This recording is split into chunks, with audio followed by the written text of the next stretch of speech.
Today we've got 2 minutes with George Lucas and an intro that could be longer. Howdy, I'm Jeff Goldsmith, senior editor for Creative Screenwriting magazine, and yes, it's true. We caught up with the writer-director of Star Wars, George Lucas, on the red carpet event for the WGA's event of the 101 best screenplays of all time, as voted on by the members of the WGA East and West. In case you were curious, Star Wars was voted number 68. It is on purpose, timed with the 30th anniversary of Star Wars, that I am posting this podcast a week or two late, because as a 7-year-old kid, I actually did not get to see Star Wars in its initial opening weekend release. I actually had to argue with my parents for about 6 or 7 months, I think, and finally was granted to see it in one of the smaller, dingier theaters in Kansas City at the time when it was almost out of the theaters, but I saw it nonetheless, I tell you, and it's definitely a film that changed my life. I was so upset a year later in the Academy Awards that Star Wars did not win Best Picture, Best Screenplay, and Best Directing, that for a long time I would not even utter the name of that other guy that took those awards. We know him now as Woody Allen, but while Annie Hall, I could admit as an adult, is a good movie, it's got some laughs, it's got some nice drama, really well written, doesn't have the Millennium Falcon. It doesn't have the Death Star. It doesn't have a lightsaber fight. It's kind of hard for that 7-year-old kid in me to still give it props. But I love the film, don't get me wrong. Also, you should look for Creative Screenwriting Magazine's latest issue in any Barnes & Noble and Borders bookshops.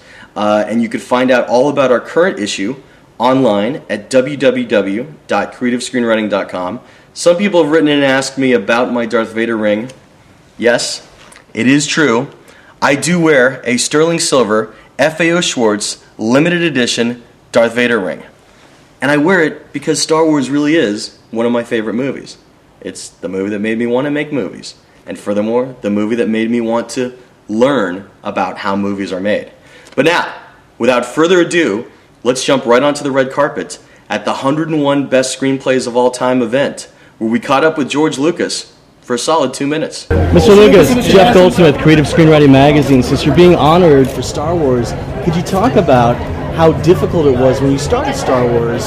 From everything I've read, it wasn't the easiest script for you to write. What kept you going and reopening that drawer to know that you should continue to finish that draft?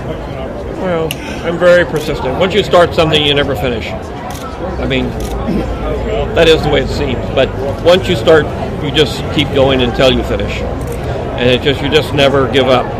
How would you say your writing habits have changed between now and then, or have they? Not at all. Not at all? It just takes longer.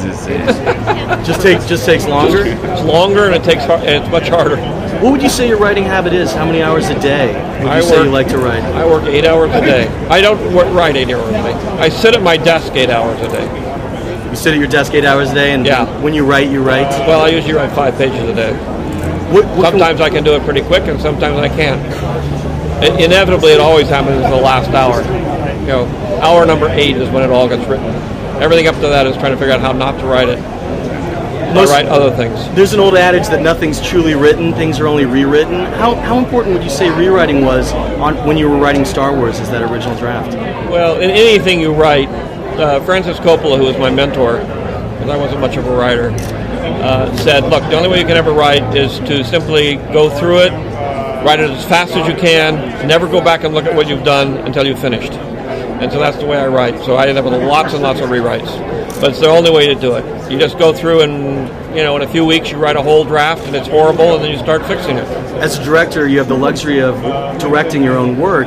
Was there anything in particular that you remember as an important rewrite while shooting Star Wars that really saved the day, or was an 11th hour kind of situation that you're proud of as a rewrite? I killed off Obi-Wan Kenobi. That was an 11th hour rewrite? That was beyond 11th hour. We were in the middle of shooting. Really? Yeah. Alec Guinness was not very happy about it. Interesting. But I had to convince him that it was the best thing for the movie. We love your script. Thanks for your time. And how great was that? Thanks again to George Lucas for spending time with us on the red carpet. If you pause it or scroll back a little, you could see exiting with Mr. Lucas was actually Lawrence Kasdan.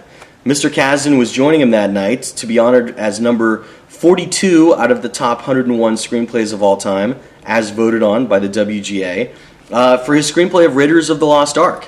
Of course, as we know, Mr. Kazan co-wrote The Empire Strikes Back, so I would have loved to have asked Mr. Kazan a whole bunch of questions, but that's what happens when you're on the red carpet. It's fast and it's furious. Maybe one of these days we'll get Mr. Kazan into his own podcast. I'd love to. As for what Mr. Lucas was talking about with killing off Obi-Wan Kenobi as a rewrite during production, it's been covered in a few books. A lot of new books have come out this year for the 30th anniversary. I, of course, would always suggest you check out Star Wars, the annotated screenplays, because there's a lot of amazing information in that book. Feel free to email me anytime at yo.goldsmith@gmail.com. I will do my best to get back to you as soon as possible. If you dug this episode or the podcast in general, feel free to throw a virtual tip into our PayPal virtual tip jar. You could do so by visiting www.creativescreenwritingmagazine.blogspot.com and look for the PayPal icon. Of course, if you want to find out what's in the current issue of Creative Screenwriting Magazine, just go to creativescreenwriting.com. Thanks again for clicking the subscribe button in iTunes or your podcatching software. I'm Jeff Goldsmith, Senior Editor for Creative Screenwriting Magazine, thanking you again for tuning in and telling you to stay out of trouble. Till next week.